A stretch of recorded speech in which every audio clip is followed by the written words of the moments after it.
Assalamualaikum warahmatullahi wabarakatuh. Berikut ini kami akan menjelaskan bagaimana uh, pembelajaran di rumah. Saat ini Kemdikbud memberikan kebijakan kepada kita seluruh siswa di Indonesia untuk belajar di rumah. Mengapa pembelajaran di rumah butuh panduan? Dikarenakan kita saat ini kondisi darurat, artinya sudah masuk dalam pandemi COVID-19, dan ini cukup mengejutkan. Dan beberapa guru, siswa, dan orang tua belum siap untuk kondisi belajar di rumah. Alasan yang kedua, masih banyak permasalahan pembelajaran online yang belum diketahui oleh siswa, guru, dan orang tua. Jadi butuh panduan-panduan. Kemudian masih ada kebingungan untuk mencari sumber belajar yang pas, sesuaikan dengan kondisi di tempat masing-masing atau siswa kita masing-masing.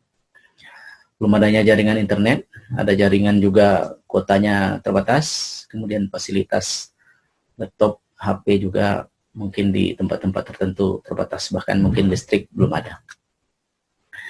Nah, ini Surat Edaran Kemdikbud nomor 4 tahun 2020 yang menjadi landasan untuk panduan belajar di rumah. Yang pertama, isinya adalah belajar di rumah itu melalui pembelajaran daring jarak jauh. Tidak ada lagi tatap muka langsung, karena itu bagian dari memutuskan penyebaran virus corona. Namun pembelajaran ini tanpa membebani, jadi tidak ada tuntutan untuk menuntaskan kurikulum bagi daerah-daerah yang memang terbatas jaringan, fasilitas. Kemudian yang kedua, fokusnya itu pada pendidikan kecakapan hidup. Artinya penugasan maupun pembelajaran itu dihubungkan dengan kondisi faktual kehidupan sehari-hari, permasalahan yang dihadapi. Contohnya misalnya bagaimana mengamati kondisi-kondisi sosial, bagaimana mengukur taman di depan rumah, bagaimana mengamati tumbuh-tumbuhan, kemudian bagaimana berinteraksi. Terus kondisi sikap siswa. Nah, ini yang dikedepankan, termasuk yang tidak boleh ditinggalkan adalah mengenai kewaspadaan, bagaimana cara-cara menghindari pandemi COVID-19. Aktivitasnya belajar di rumah itu mesti bervariasi, tidak sama, disesuaikan dengan minat dan kondisi masing-masing. Misalnya aktivitasnya atau sarana yang digunakan belajar online, kan tidak semua kondisi daerah itu sama, mungkin tidak memiliki fasilitas dan jaringan internet, jadi kita mesti menggunakan media lain.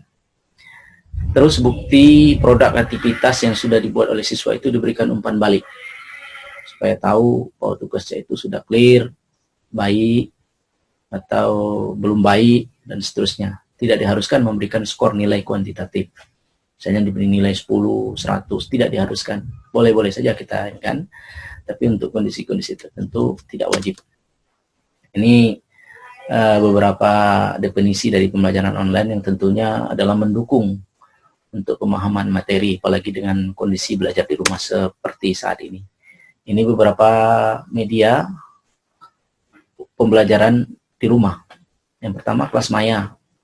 Kita familiar dengan WA Group, Facebook. Ini bisa digunakan untuk sarana pembelajaran, menyampaikan pesan, menyampaikan materi, memberikan tugas-tugas, dan seterusnya bisa digunakan media ini. Ataupun kita bisa menggunakan kelas maya, rumah belajar, Google Classroom, Edmodo, dan lain-lain. Kemudian kalau kita mau mengadakan pertemuan meeting secara klasikal atau pikon, itu bisa kita menggunakan Webex, Zoom, dan lain-lain. Kemudian penugasan terjadwal, ini kalau offline. Kalau misalnya di satu tempat tidak ada jaringan internet ataupun fasilitas komputer, bahkan listrik tidak ada, maka perlu dirancang khusus sesuai dengan minat dan fasilitas pendukung. Kita buat perencanaan misalnya 30 hari sebelum misalnya diperpanjang atau berhenti masa belajar di rumah itu. Kita buat 30 hari itu apa saja yang dilakukan hari pertama sampai ke hari ke 30. Kita buat jadwalnya, tugasnya apa, dan seterusnya. Misalnya tesnya itu menjawab apa, dan itu kita pantau sesuai dengan media yang tersedia. Kemudian media lain, kita bisa menggunakan sumber belajar TV edukasi, bisa menggunakan YouTube, bisa menggunakan guru berbagi, dan seterusnya, sesuai dengan fasilitas yang tersedia di tempat kita. Nah, LPMP Provinsi Bengkulu melalui PTP-PTP-nya ini membuat satu link bagi guru ataupun siswa yang membutuhkan panduan-panduan yang beberapanya dibuat oleh PTP LPMP Bengkulu dan juga diambil dari beberapa sumber. Dan ini terus akan kami update terkait dengan kebutuhan ibu bapak guru dan siswa-siswa yang saat ini belajar di rumah. Nah, ini layanan LPMP Bengkulu untuk panduan belajar bisa dihubungi di sini. Ada unit layanan terpadu, website LPMP, ada nomor kontak. Kemdikbud melalui Pusdatin ini menyediakan sumber belajar untuk belajar di rumah, yaitu rumah belajar. Bisa diakses secara gratis, bisa diambil sumber-sumber belajarnya, media pembelajaran juga secara gratis. Jadi portal rumah belajar itu menyediakan bahan belajar yang nanti kita akan menggunakan. Rumah belajar itu dapat belajar di mana saja, kapan saja, dengan siapa saja. Seluruh konten itu gratis. Nah, ini jumlah guru yang sudah melogin, ada 200 ribuan, kemudian siswa ada 600 ribuan. Apa saja konten yang ada di portal rumah belajar itu kelas digital. Jadi guru bisa membuat kelas digital di sini dengan mengundang seluruh siswanya sesuai dengan mata pelajaran dan jenjang pendidikannya. Sumber belajar di sini ada dalam bentuk gambar, video, animasi, simulasi, evaluasi, dan permainan bisa di-download secara gratis. Ada juga bank soal. Bank soal ini disediakan untuk membantu kita memberikan evaluasi kepada siswa kita. Kemudian laboratorium maya ini adalah praktikum, ya, praktikum seolah-olah kita berada di laboratorium, tapi ini disimulasikan di lewat dunia maya. Fitur lain, di situ ada buku sekolah elektronik, bisa di-download secara gratis, modul digital, ada juga di sini komik digital, ambil saja sesuai dengan kebutuhan materi yang saat ini sedang dipelajari. Ada peta budaya, budaya-budaya se-Indonesia. Ada wahana jelajah angkasa, kita bisa di sini melihat tata surya, melihat galaksi, dan seterusnya di angkasa luar.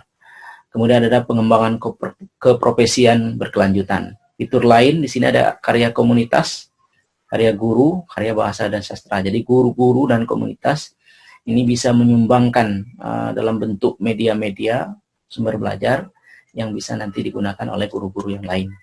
Nah, Bu Bapak Guru beserta hadirin sekalian, di sini juga kita bisa belajar dengan Duta Rumah Belajar. Ya, Duta Rumah Belajar ini membuka kelas-kelas maya, Zoom meeting atau Webex meeting. Nanti Bapak bisa buka di sini. Ada terjadwal dari SD, SMP, SMA, dan SMK. Jadi disesuaikan dengan siswa kita.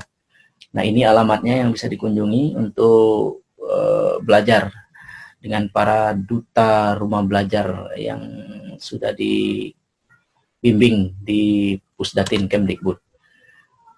Kita juga bisa belajar atau mengambil sumber belajar dari TV edukasi. TV edukasi ini terjadwal, ada pembelajaran bahasa Inggris, matematika, dan pembelajaran yang lain. Silakan ditonton sesuai dengan jadwalnya, sesuai dengan yang saat ini kita pelajari. Kemudian ada guru berbagi. Di Kemdikbud ini sangat banyak sekali menyediakan konten-konten terutama untuk menunjang pembelajaran di rumah. Guru berbagi ini adalah terutama perencanaan pembelajaran. Dari guru-guru se-Indonesia, bisa juga praktisi pendidikan, dosen di sini bergabung. Mereka saling men-share bagaimana perencanaan pembelajaran atau RPP terkait dengan pembelajaran di rumah. Nah, di sini kami sudah juga bergabung di sini, bisa berbagi, bisa mendownload, bisa mengupload media-media atau perencanaan pembelajaran di program guru berbagi ini. Nah, kami mendata ada beberapa kendala pembelajaran di rumah dari beberapa sumber.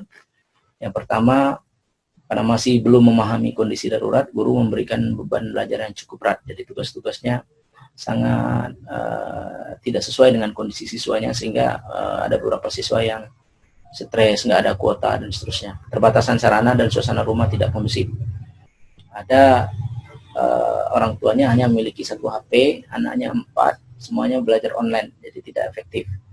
Kemampuan guru yang tidak merata dalam menyiapkan konten belajar daring. Jadi apa yang harus disampaikan, video apa yang harus disampaikan, dari mana, apakah harus membuat, dan seterusnya.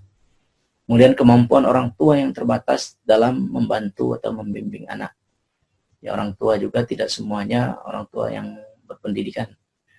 Mungkin ada yang tidak tamat SD, sementara anaknya SMP atau SMA. Jadi perlu kita pertimbangkan semua kendala-kendala ini. Nah, ini solusinya.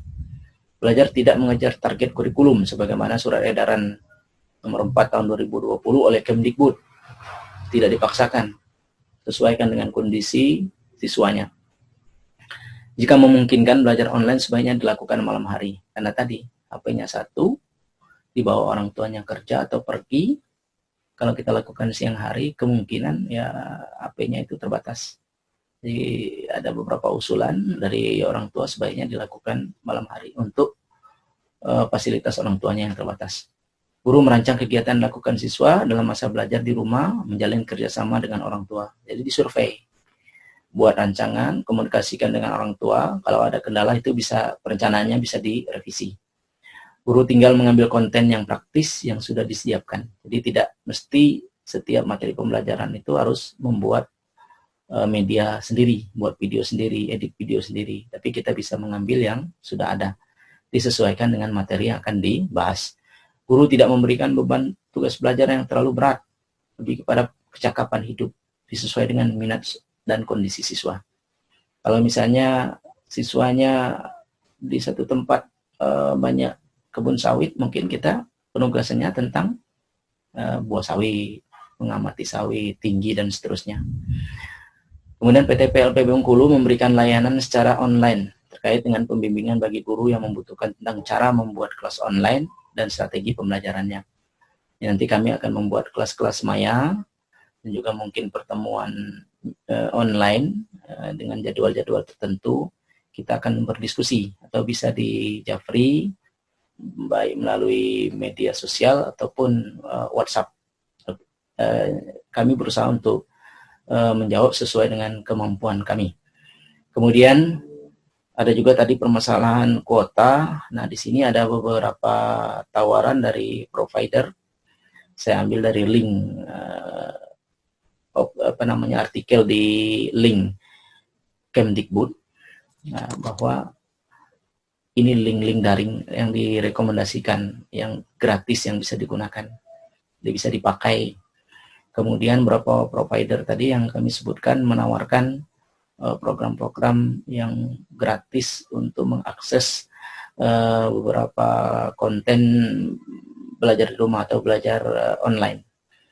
Salah satunya di sini adalah IM3 Oeredo, ya, bisa digunakan.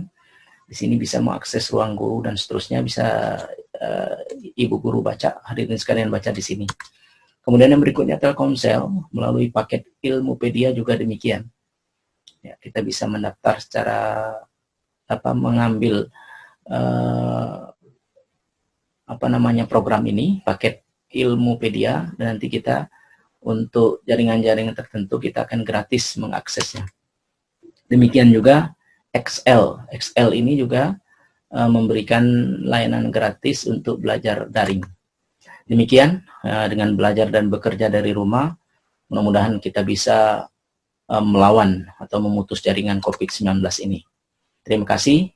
Merdeka belajar, belajar di rumah, bersama hadapi Corona. Demikian dari kami, Musanib Alperi, pengembang teknologi pembelajaran ahli muda LPMP Bengkulu, Kemdikbud. Itu email saya yang bisa dikontak. Demikian, terima kasih.